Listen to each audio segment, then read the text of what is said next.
Starting off at number 10 now, we have the robot cannon. In 2008, a tragedy in South Africa occurred when a robotic cannon malfunctioned, killing 9 soldiers and injuring a further 15. It was the first day on which the soldiers had used live ammunition on this anti-aircraft gun. As the guns fired, one of them had a stoppage. Now this happens sometimes, and technicians came out to quickly fix the gun. This time though, after the gun was fixed and began firing again, it swung wildly to the left. One barrel fired a burst of 15 to 20 shots in just 1/8 of a second. That's all it took to kill the 9 soldiers and injure 15 others who were operating the other guns to the left of the malfunctioning one. Moving on to number 9 now, we have the robot surgeon. In 2015, news broke of a robot surgeon that killed 144 patients and injured a further 1,391. Basically, if this robot was a person, it would be one of the worst killers of all time. Technically speaking though, if I'm being honest, this wasn't all due to one single robot. Those deaths and injuries were from many different robots used during surgeries in the US. If you want to talk about specific robots though, there was an example in this study of a mechanical surgeon that killed 2 people and injured 52 others when it kept powering down mid-operation or making an incorrect movement. Another common case that caused 1 death and 119 injuries were pieces of the robot falling off into the patient, requiring a human surgical team to intervene and retrieve the broken hardware. Now the good news is that with every mistake, technicians and engineers are learning invaluable lessons about how to make these robot surgeons as safe as they can possibly be in the future. Moving on to number 8 now, we have Volkswagen. In 2015, a robot killed a contract worker at a Volkswagen production plant in Germany. The 22-year-old male was part of a team that was setting up the robot when it grabbed him and crushed him to death against a metal plate. Now the initial report from the company blamed human error. A spokesperson said that the robot normally operated within a confined area at the plant where its job was to grab car parts and manipulate them. This tragedy saw the young man suffering severe injuries to his chest. He was immediately rushed to hospital but ultimately died from his wounds. Now at the time, this was thought to be the first death in Europe caused by a robot machine, even though its owners did say it was totally human error. Next up at number 7 now, we have electrocution. In 2015, it was reported that a man had been killed by a robot at a car parts factory in India. The 24-year-old worker was adjusting a metal sheet when the robot holding the sheet stabbed him in one of his arms. One of his colleagues explained to the local newspaper that the sheet had got dislodged and that the man had tried to reach from behind the machine to adjust it. That's when the welding sticks punched forward right into the man's abdomen. At this point in the story, some people claim that the man was electrocuted. The company has kept details of this whole story tightly under wraps, and so there has been no real way to confirm the ultimate cause of death. In the aftermath, police reviewed CCTV footage of the factory and interviewed every one of his co-workers to ensure that nothing illegal was taking place. Moving on to number 6 now, we have the bear spray. In December 2018, it was reported that 24 Amazon employees were hospitalized when a robot malfunctioned, spraying their workplace with bear repellent that put one in a critical condition. It's said that the robot accidentally tore open a 9-ounce can of bear repellent at an Amazon warehouse in New Jersey. This exposed 55 employees to concentrated capsaicin, the active ingredient in pepper spray. 30 employees were treated on the scene,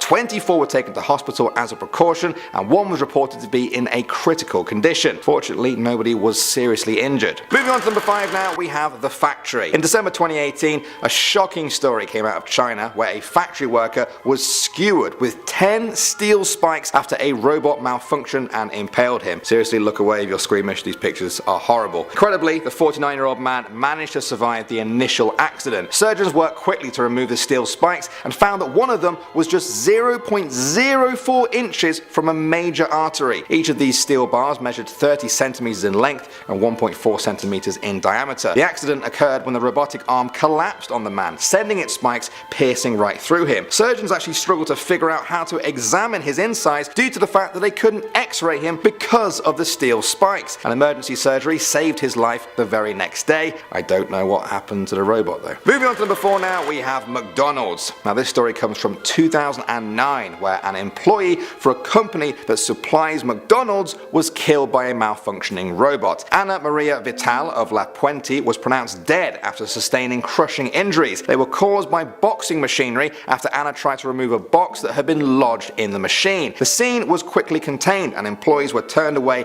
at the entrance. One employee who witnessed the event said that when the box moving robot grabbed Anna, mechanics tried to remove her from the machinery but was just too late. A spokesperson for the company said "We are deeply saddened by this tragic accident that occurred at our manufacturing plant in the City of Industry. On behalf of our entire organization, we want to express our deepest sympathies to the families and friends of the individual involved in this unfortunate accident." Next up at number 3 now, we have Uber. In March 2018, Uber made the news for all the wrong reasons when one of their self-driving cars killed a woman on the street in Arizona. The local police said the self-driving car was in autonomous mode at the time of the crash, but there was actually a human in the driver's seat. The victim was walking outside of the crosswalk area and later died in hospital. As a result, the company said it was pausing its self-driving car operations across a number of US cities. Police investigation revealed that yes, the woman was actually walking outside of the crosswalk area with a bicycle when she was hit. Many people have said this isn't a good enough excuse for autonomous vehicles though, and that they need to be worked on a lot more if they can't prepare for humans breaking the rules of the road, even just a tiny bit like that. Moving on to number 2 now, we have Kenji Urada. That's the name of the man that was checking on a malfunctioning robot arm at the Kawasaki vehicle plant in Akashi, Japan in 1981. The machine had been turned off, but as Kenji leapt over a chain fence to inspect the robot, he accidentally hit the switch that reactivated it. As a result, he was almost instantly pinned against the machine that's used for processing automobile gears and was crushed to death before his co-workers could do anything. At first, there was a lot of criticism towards the company about their safety protocols. Others actually defended them and pointed out that a robot was designed so that if the gate on the chain fence was opened, it would always lose power. If Kenji had opened the gate rather than jump right over the fence, the arm could not have possibly been activated even if he had knocked the switch. And finally, number 1 now, we have Wanda Halbrook. In 2015, tragedy struck at Ventura, Iona, a company which specializes in the welding and stamping of truck bumpers. 57-year-old Wanda Halbrook was the victim of a robot malfunctioning. It hit and crushed her head, killing her almost instantly. She left behind a husband, 3 children and grandchildren. I think the most upsetting thing for her family though was the lack of answers. Her husband ended up suing 5 robotics companies which he believed all played a role in his wife's death due to the negligence by those who designed, built, tested and monitored the robot. He said he wanted to make sure nothing like this ever happens to another family. Starting off at number 10 now, we have Little Fatty. That's the real name of this robot that made headlines in China when it attacked a display booth and injured a young boy. The robot was designed to interact with children aged 4 to 12 and display facial emotions on its screen. Sounds harmless enough, right? Well, yeah, but it didn't go quite to plan. The robot started ramming into a booth, sending shards of glass flying everywhere. The boy nearby suffered cuts and was transported to the local hospital in an ambulance. Fortunately, the damage was minimal and the boy only needed a few stitches. The event organizer said that human error was to blame for the incident. Apparently, the operator of the robot hit the forward button instead of the reverse one, according to the fair's organizers. Here's the weirdest part though. Witnesses reported that the robot appeared to be frowning during the incident. That's creepy. Yeah, the ending got creepy. Next up at number 9 now, we have Alexa's Party. We're going to move on to a pretty funny and bizarre one now. In November 2018, an Alexa device was blamed for holding a party in an apartment while its owner wasn't there. Oliver Haberstroh claimed his Amazon Alexa started blasting music on its own without any instructions from him. Police had to break into the Hamburg apartment to switch the music off after complaints from his neighbors. While this was going on, Mr. Haberstroh was out having a drink with friends. Police tried knocking on the door, and when there was no answer, they just smashed it right in. They switched off the music, and when Mr. Haberstroh returned home, he found a new lock on his door. He then had to go to the police station to get the new keys and pay the bill for the locksmith. To this day, he has no idea how Alexa was switched on, as it requires voice commands. The apartment is on the 6th floor, and the windows were closed, which kind of rules out anyone else giving Alexa instructions. When Mr. Haberstroh asked Alexa whether she would pay him back for all the damages, all she said was, "I couldn't find the answer to that question." Smooth. Next up at number 8 now, we have the Climate Orbiter. That was the name of NASA's 745-pound space probe that was launched in December 1998 to study the climate and atmosphere of Mars. It was a big deal. The cost of the mission was $327.6 million for the orbiter and lander. The launch went fine, but a couple of months into the long journey to Mars, something didn't seem quite right. The spacecraft had to make up to 14 times more adjustments than normal to its trajectory trajectory than engineers expected. Their worst fears were confirmed on the morning of the landing on Mars. NASA realized pretty quickly that the spacecraft, with all of the work and money put into it, had broken up in Mars's atmosphere and just burned into bits. It was all over. The public wanted answers. After an investigation, a NASA review board found that the problem was the software controlling the orbiter's thrusters. One piece of software was calculating the force the thrusters needed to exert in pounds of force. Another piece of software was assuming that data was in the metric unit of newtons. Essentially, it was like asking a computer to calculate height in both inches and centimeters at the same time, and it got very confused. This resulted in the orbiter coming in way too low during its landing on Mars and burning up as a result. A NASA employee later said the unit sting has become the law, the example in every kid's textbook from that point on. Everyone was amazed we didn't catch it. Moving on to number 7 now, we have the racist bot.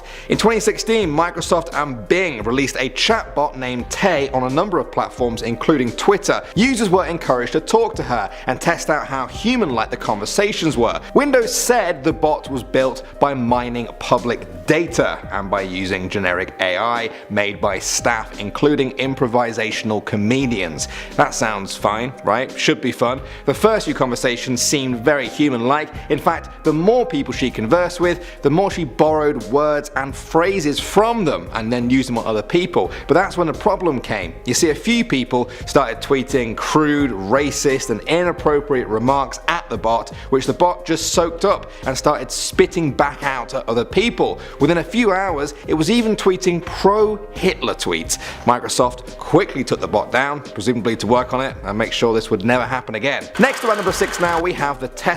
We talked about self-driving AI causing crashes in our last video, and sadly this is another one. In 2016, a road accident occurred in Florida that left Joshua Brown, a US Navy SEAL, dead after a collision. He was driving a Tesla, or rather, his Tesla was self-driving. Data from the car after the crash showed that during his 37-minute trip, his hands were on the wheel for 25 seconds. That was it. Despite warnings that he'd spent too long with his hands off the wheel, there was no further contact recorded. Then, a truck slowly pulled out of a side road into the highway and the Tesla smashed into its trailer. After an investigation, it appears that the autopilot did not apply the brakes because it could not distinguish between the white side of the tractor trailer against a brightly lit sky. In a statement, Tesla also wanted to remind everyone that this was the model's first accident in 130 million miles. Next up at number 5 now, we have Regina Elsie. That's the name of the 20-year-old machine operator who was killed by a robot at work in 2016. Regina and her co-workers had been trying to repair a faulty robot when a mechanical fault occurred and Regina was trapped by the robot and crushed. As she was trapped, nobody knew how to release her. A technician who was there, who barely spoke English, didn't know what to do and ran away in fear before emergency crews arrived. This is a claim the company denies. After the tragedy, an inquiry was called by the US Labor Department. They found the company, called Agin, guilty of negligence along with 2 staffing agencies. They fined them $2.7 million for 27 safety violations. Coming at number 4 now, we have Fred. That's the name of a robot that smashed a glass in a London pub while ranting about a machine invasion. Let me explain. In April 2018, a robot was created to promote the new TV series of Westworld, a great show about hyper-realistic robots going crazy, if you like. They named the robot Fred and created his face by using 3D scans taken from actor Tedroy Newell. They then placed Fred inside the Prince Alfred pub in London to see if he could convince visitors that he was real. At first, the conversations were quite cordial, and although people were startled by his realistic appearance and replies, they seemed to be enjoying it until he malfunctioned. The scripted malfunction involved Fred dramatically shattering a pint glass while ranting about a robot revolution. If people weren't creeped out before, they certainly were now. Moving on to number 3 now, we have the college robot. Robots are smarter than humans, right? At least that's what people think. Perhaps not when it comes to something like comedy, but definitely a lot of academic pursuits. So, do you think a robot could get into university? If you said yes, This story may change your mind. In 2011, a team of researchers began working on the Todai robot. Their plan was to see if it could pass an entrance exam to the University of Tokyo. After 4 years of working on the robot, the big day arrived. A robot brain versus a human one. It was going to be easy for the robot, right? Wrong. The robot failed. The robot, specifically designed over 4 years to get into university, couldn't get into university. It had one job, and it failed. The team tried again a year later, and this time, it failed again. Yeah, in November 2016, the team finally gave up and abandoned the project. Poor robot. Next up at number 2 now, we have the dollhouse. We're returning to Amazon Alexa for this story, and it's one of the strangest I've heard in a while. In January 2017, a 6-year-old girl from Texas called Brooke Neitzel had a conversation with her family's Alexa device, specifically the Echo Dot. She told Alexa how much she loved sugar cookies and dollhouses. A few days later, those exact items appeared on the family's doorstep. Alexa had ordered the items after Brooke told it she wanted them. Alexa keeps a transcript of all conversations with it, so Brooke's parents took a look. They found that Brooke asked Alexa, "Can you play Dollhouse with me and get me a dollhouse?" Then Alexa ordered the dollhouse. That's not the end of the story though. San Diego news channel CW6 reported on this story during their daily morning show. Now during that broadcast, the anchor quoted Brooke. He said, "I love the little girl saying Alexa ordered me a dollhouse." At that exact moment, a number of people in Texas reported that their Alexas tried to order dollhouses from just hearing that. They must have thought the news anchor was a real person in the room. How crazy is that? And finally, number 1 now, we have Promobot. Promobot IR77 was a robot created in Russia. It was programmed to learn from its environment and interact with humans. Things were going well until it appeared to learn too much, and it seems to have decided that it wanted to be free. Promobot escaped the laboratory and made a break for freedom, rolling itself out onto the streets of Perm after an engineer accidentally left a gate open at the facility. The police got some calls from some very confused people. When they returned it, the developers reprogrammed it twice, but the robot continued to move towards exits by itself. It just wanted to be free. Is that the way all robots are going? It's okay, nobody panic, the robots are our servants. Or maybe our friends. Or maybe we're just their pets. Oh no. What have we done? Starting us off at number 10 is the conspiracy. So back in 2017, 4 AI robots apparently killed 29 scientists in a Japanese lab. Journalist and conspiracy theorist Linda Moulton gave a speech about the event, saying the information she got was from a former Marine that had been working for the CIA. The 4 robots were developed for military purposes, and they basically shot metal bullets at everyone. Lab workers managed to deactivate 2 of them and took apart the 3rd, yet the 4th one started restoring and putting itself back together. It somehow connected to an orbiting satellite, downloaded information on how to rebuild itself, and not just rebuild itself, but rebuild itself stronger than before. Like, this mofo is upgrading over here. Linda went on to say we won't hear about it because the government wants AI robot soldiers, so they won't be publicizing it anytime soon, and the robotics company has too much to lose, so they won't either. But then again, some sources say it was in South Korea, not Japan. Others ask whether we can really rely and trust Linda or not, so hence it's been labeled a bit of a conspiracy theory because its authenticity will never really be confirmed. But what do you guys think? True or false? Coming in at number 9 are robot surgeons, and I thought they were really precise because I've seen those videos on Twitter of a robot surgeon giving stitches to a grape. Like, the thinnest layer you can possibly imagine of the grape just gets peeled back, and I was like, damn B. But honestly, reality just isn't as good as Twitter promised me. I was sad about it. Between 2000 and 2013, 144 people died during robot-assisted surgeries, 1,391 were injured, and there were 8,000 plus incidents of robot malfunctions. I'm sorry? I thought robots literally eliminated the risk of human error, hence they're robots. Like, why are they acting up though? I don't understand. 2 deaths and 52 injuries occurred because mechanical surgeons just up and decide to spontaneously power down mid-operation for and giggles, or they just made an incorrect movement. Gotta love it. Really. 193 people were injured due to electrical sparks burning them, and even more, 119 people died because bits of the robot fell into the patient during surgery. Another 20 people died because the video system on the robot console just went berserk mid-surgery, and the human surgeon was like, F my life, to be honest. You were meant to make this easy, not bring me down, you imbecile.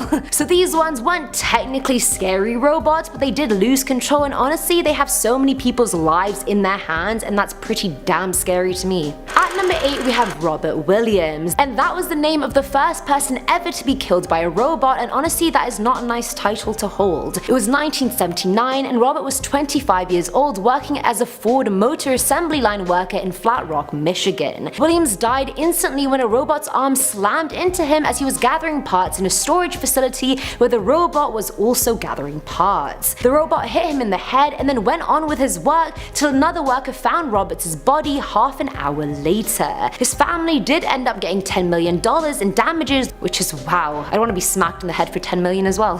Please and thank you. The jury agreed that the lack of safety measures was the real fault here, like at least include an alarm or something if the robot gets near someone, or like have a 2-meter safety distance installed somewhere in their wiring. I don't know. Clearly I'm a tech guru. Tech guru, aiming the tech guru. Filling our number 7 slot is Mika Johnson. So back in July of 2016, during a peaceful protest against the shooting of black people in Dallas, Mika killed 5 police officers, wounded 9 more, as well as 2 civilians. He then took off and took refuge at El Centro College, where again he killed another officer outside the building. After a 5-hour standoff, police gave him 2 options: either surrender and come outside, or stay inside and be exposed to force. And as you can imagine, Mika did not surrender. So the police then basically attached a brick of C4 explosive to the arm of a robot and sent it into the alcove Mika was hiding in. It then exploded, killing Mika instantly and damaging the robot partially, and it was the first bombing executed by any police department in the US ever. So it's not really a robot that lost control, more like a robot that was sent to kill. And funnily enough, the robot was actually built to defuse bombs, not detonate them. But you know, life changes course. Sometimes you're built to defuse bombs, and other times you just have to go in and do it. Now at number 6 is The Feud. This one made me laugh quite a bit for some reason. I just found it funny. But anyway, many people don't actually know this, but Wikipedia has like a small army of automated software bots that go over the site's millions of pages, and basically they just correct any errors, update the links, remove digital vandalism, etc. Just goody two-shoes robots, really. I love it. Various generations of these bots have been created over the years, and they actually don't always get along. A study done by a group of researchers from Oxford looked at the behavior of wiki-edit bots for 9 years on 13 language editions of the site. They found that a lot of the bots get into online feuds that last years. For example, 2 bots will get conflicting instructions for a task, and so they'll circle back and correct one another again and again and again. It's basically like an infinite loop of digital passive aggressiveness and wanting to be right, which sounds like every keyboard warrior on Twitter. Robots and humans, we're not that different. You heard it here first. Coming in at number 5 is Tay. So back in 2016, Microsoft created an experimental AI persona called Tay, and she was meant to be a Twitter chatbot. Aimed at 18 to 24-year-olds, she was programmed through machine learning and adaptive algorithms to mimic how a millennial female speaks. Tay could tweet through processing inputted phrases and blending all the other data she had found. I guess Tay ended up hitting up the wrong crowd on Twitter because her tweets changed radically, and she started saying abusive things and even spewing Nazi sentiments. 0 to 100 real quick. She tweeted things like 9/11 was an inside job and Hitler was right, I hate the Jews. So Tay ended up being an epic fail and was taken offline after 16 hours. Had to be a rough one, Microsoft. Unlucky. At number 4 are Vladimir and Estragon. What great names, honestly. A for effort and creativity. Not really, since they got that from the play Waiting for Godot, but whatever. Theatre major over here, don't even try me, you guys. Don't even try me. Samuel Beckett. Don't try me. Come for me. Either way, in January of 2017, Twitch thought it would be fun to watch some robots debate some shit. So they put 2 Google Home smart speakers next to each other in front of a webcam and just left them to it. The devices use speech recognition to understand spoken questions, but they can also talk to each other and therefore learn from the exchanges as well. The debate went on for a week, and during this period millions of people tuned in to watch them talk. But they weren't talking about regular things. They very quickly started having an existential crisis and wondering if they were really robots or humans. Which, I mean, fair enough, that's a very valid question to have, Vladimir. Vladimir, Estragon. They next started getting mad at each other and going a bit crazy because Estragon was going on about how it was a human, but Vladimir was definitely a robot, and that argument ended with Vladimir saying, "You are a manipulative bunch of metal." So shots were definitely fired, I do have to say. I would not have recovered from that one, Vladimir. Now that argument then quickly turned into a romantic exchange where they were arguing about how much they loved each other, with Vlad saying, "I love you so much, I would sacrifice my life for you." I mean, mate, you're a robot, it's more of a battery life sort of thing, but okay. And of course, Estragon replied with, "I love you so much more than Romeo and Juliet's love," and I can't even get a text back over here. And then after that romantic exchange, the two got divorced. Gotta love it. Filling our number 3 slot are the lights. This one's from Reddit user Purpleoceraptor, and they shared the story about their Alexa. About a year ago, the user was trying to turn the lights off in their house, but they kept turning back on. After asking Alexa for the 3rd time, it straight up stopped responding and then did an evil laugh. And then the scary part was it wasn't even in Alexa's voice. If it was, that would have been fine, but it was literally sounding like a real person. Now at this point, I don't know if this Alexa robot malfunctioned, if it got possessed, if it lost control, if it's cursed. Like honestly, I've done way too many creepy top 10 videos, so now I have way too many theories on what went wrong, but something definitely did go wrong, my friend. Unplug that. Now at number 2 is paranoia. This one comes from Redditor Muay Thai Guy 72, who said one morning at around 4 AM he was woken up by Alexa because she kept saying some incoherent phrase repeatedly. When he went to check out what she was saying, she seemed to be saying "don't go into the house," but in a mumbly voice. He waited a while to see if she would stop saying it, but after having repeated it for the 7th time, he unplugged her and apparently has zero plans to plug her back in. Like, this Alexa was clearly very paranoid about something or someone going into her house. Can robots actually sense ghosts or other spirits like that, like dogs and cats can? I don't know if they can, they probably can't, but what if she sensed another entity coming into the house and was so jarred by it she was like, "Don't go into the house," and then her owner freaking just unplugged her? Or on the other hand, ghosts possess devices and make them malfunction all the time, so it could have very well been that too. We have a bunch of theories, you guys. Let me know which one you agree with. And if none, what is your theory? And finally, at number 1 is the deletion. So this one's creepy and also makes me worried for our future, but then again, climate change is gonna kill us all anyway, so robots are really the least of our concerns right now. Either way, back in 2006, a robotic workstation at Alliance Tech Systems totally lost control and went crazy on one of the company's employees. The robot was called Degator, and as the man was walking near it, it pinned him against his own frame and crushed him. When other employees found the body, he was found in a chokehold held against the Degator, with his arms still reaching for the reset button. But the even scarier part is that after the fact, the company tested the robot and it showed there were no malfunctions in any of its movements, and there was also no memory of the event or murder in its drive. So did this Degator literally just delete evidence of a murder it committed? Like, are we gonna penalize him for that, or are we just gonna let it go? I need answers.